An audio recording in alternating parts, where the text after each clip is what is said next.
Student, जो अभी तक हमने देखा है, हमने जाना है, हमने फाइबर की बात की है, तंतुओं की बात की है, हमने लिनन टॉपिक के ऊपर बात की है, रेशम के ऊपर बात की है, कपास के ऊपर बात की है। तो अब हमारा जो टॉपिक है वो है हमारा वूल, ऊन, हिस्ट्री ऑफ वूल। हिस्ट्री है हमारी ऊन की हिस्ट्री है। ये ऊन था जो हमारा कैसे कैसे हमें प्राप्त हुआ है। तो आइए स्टार्ट करते हैं अपना टॉपिक वूलन, ऊन, हिस्ट्री ऑफ वूल।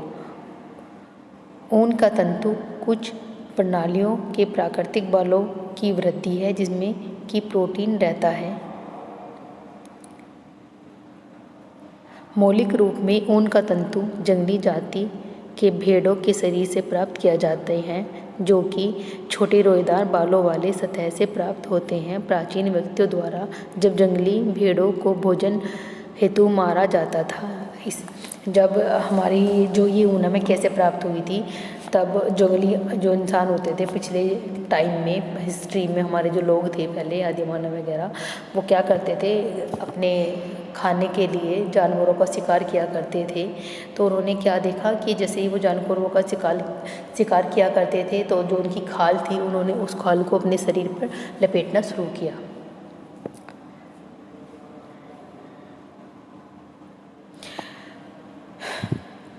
प्राचीन व्यक्तियों द्वारा जब जंगली भेड़ों को भोजन हेतु मारा जाता था तो वह उनकी खाल का उपयोग शरीर आवरण के रूप में करता था। इसकी रोएदार सतह संभवतः उपयोग के दौरान आपस में जुड़ जाती थी। जब वो अपने शरीर से पहनते थे तो रोएदार जो सतह होती थी उनके शरीर में जुड़ जाती थी वो। इसी से प्राचीन मनुष्य को जमाने की विधि द्वारा वस्त्र बनाने का विचार उत्पन्न हुआ। इसी विधि से उन्होंने सोचा कि जैसे कि हम इसे खाल पहनते हैं तो उनको बहुत अच्छा महसूस होता था। वे जो वे खाल पहनते थे उनसे वो सर्दी से भी बचते थे, हमारी गर्मी से भी बचते थे, धूप से भी बचते थे। तो उनके मन में आया कि क्यों ना हम इसी को अपने जीवन में उतार लें। फिर इसी को हमने कपड़े के रूप में प्राप्त किया। यहीं से कपड़े की जो कला थी वो उत्पन्न होने लगी थी। प्राचीन समय में खाल प्राप्ति हेतु जानवरों का वध करने के कारण जानवरों की कुछ जातियां बिल्कुल लुप्त हो गई थी। इतने ज़्यादा जानवर मारे जाने लगे थे कि कुछ जो जानवर थे उनकी जाति ही लुप्त हो गई थी। अतः इस बात का प्रयास किया जाने लगा कि जानवर की खाल से बाल भी प्राप्त कर लिए जाए तथा जानवरों को मारना भी ना पड़े। तो उन्होंने सोचा कि क्यों ना कुछ ऐसा उपाय किया जाए, कोई ऐसे आइडियाज़ लगाए जाए कि बाल भी उसकी जो खाल होती है उनके ऊपर से बाल उतार के सिर्फ बालों से ही कपड़ा बनाया जाए और हमारा जानवर भी ना मरे।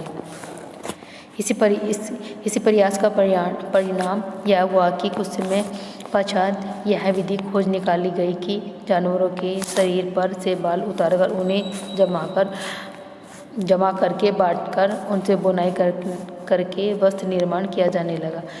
इसी से ही उन्होंने सोचा, इसकी खोज तो की, उससे ये परिणाम निकला कि जानवरों को बिना मारे उनकी सिर्फ जो बाल होते हैं उसी से ही कपड़ा बनाया जाने लगा। उसे बांटकर उनको बुनकर अलग अलग डिफरेंट कलर में या फिर अलग अलग बुनाई करके, निटिंग करके उससे कपड़ा बनाया जाने लगा। इंग्लैंड में इस प्रकार के वस्त्र कला का प्रारंभ बहुत प्राचीन काल में हो गया था। जो बहुत समय पहले ही इंग्लैंड में इस कला का उपयोग करने लगे थे वो लोग। इंग्लैंड अपना ऊनी वस्त्रों के लिए विश्व प्रसिद्ध था। जो ऊनी वस्त्रों का सबसे पहले जो प्रसिद्ध देश था वो इंग्लैंड था।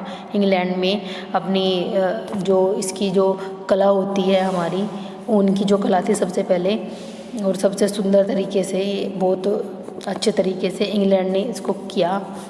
यूरोप में 13वीं शताब्दी में बना ऊन, जिसमें मेरियो वूल कहा जाता था, स्पेन में निर्मित किया जाता था। यह ऊन वहीं पाए जाने वाले मोरनी जाति के भेड़ से प्राप्त किया जाता था। आजकल इस किस्म का ऊन प्राय जिन क्षेत्रों में मोरनी जाति की भेड़ से मिलते हैं वह भी तैयार किए जाते हैं। भारत में निर्मित ऊन वस्त्र वह कंबल काफ़ी समय से लोकप्रिय रहे हैं। कश्मीर का बना पश्मीना शाल तो अपनी कारीगरी के लिए संसार भर में प्रसिद्ध है। जो कश्मीर में जो शॉल बनाए जाते हैं वो बहुत प्रसिद्ध हैं। उनकी जो एम्ब्रॉयडरी है, उनका जो स्टफ़ है बहुत ही सॉफ्ट और बहुत अच्छा माना जाता है। यह शॉल अत्यंत बारीक व हल्के होते हैं, बहुत सॉफ्ट होते हैं, बहुत हल्के होते हैं, वजन नहीं होता उनमें, परंतु इनमें अत्यधिक गर्मी रहती है, गर्मी बहुत होती है इसके अंदर। महाभारत में भी इस साल व दुशाले का वर्णन मिलता है। मुगल बादशाह उन्हीं शासनों में प्रारंभिक पार्श्वरूप भेंट किए गए थे। अंग्रेजों ने इस कला को विशेष प्रोत्साहन दिया। उस समय अवश्य इस कला के ह्रास हुए, परंतु भारत के स्वतंत्र होते ही पुनः इस कला में नए प्राण फूंके। भारत में निर्मित कश्मीरी पश्मीना, नमदा, गर्म चादरें, कोट, शैतूत आदि आज भी विश्व भर में प्रसिद्ध हैं। आजकल ऊन का उत्पादन भारत, ऑस्ट्रेलिया, ब्रिटेन व दक्षिणी अफ्रीका, न्यूजीलैंड और संयुक्त राज्य में किया जाता है।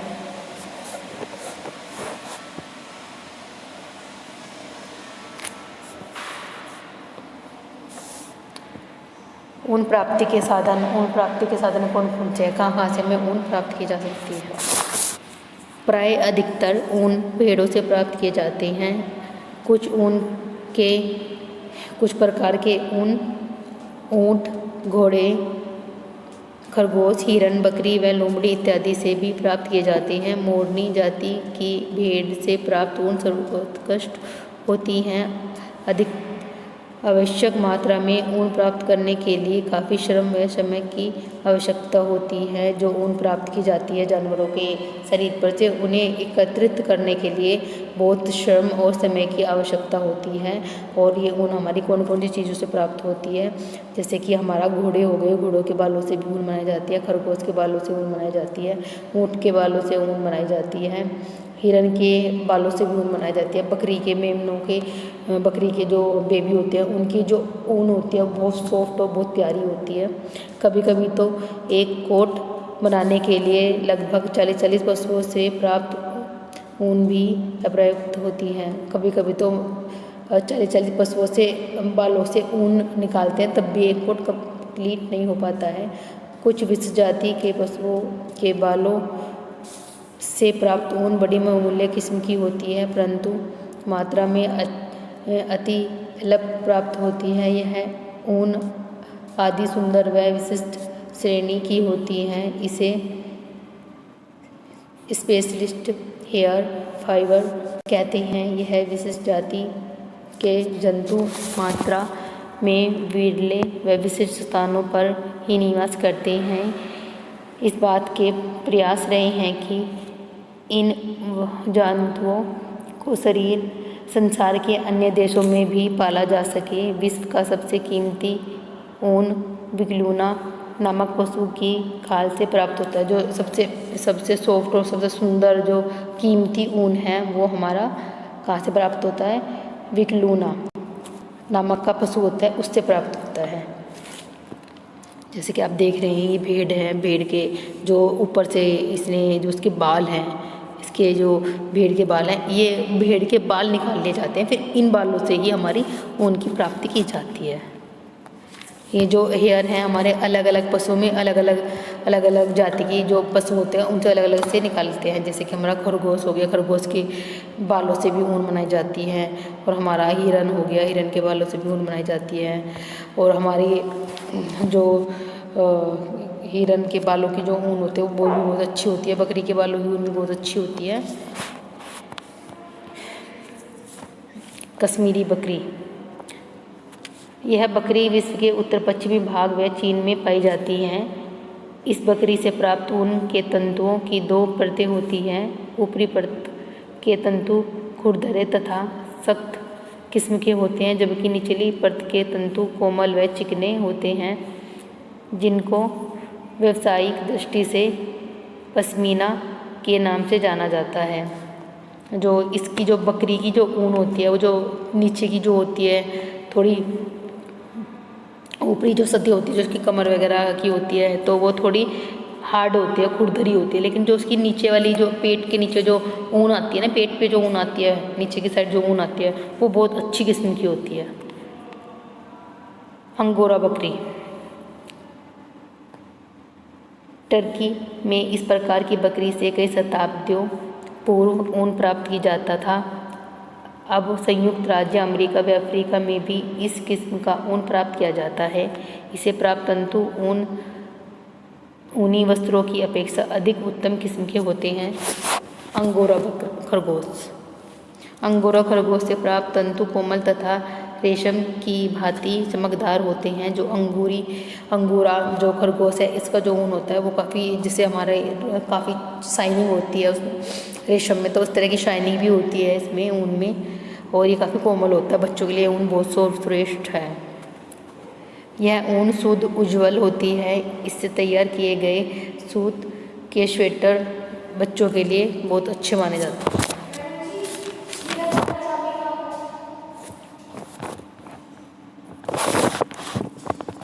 अलपंका।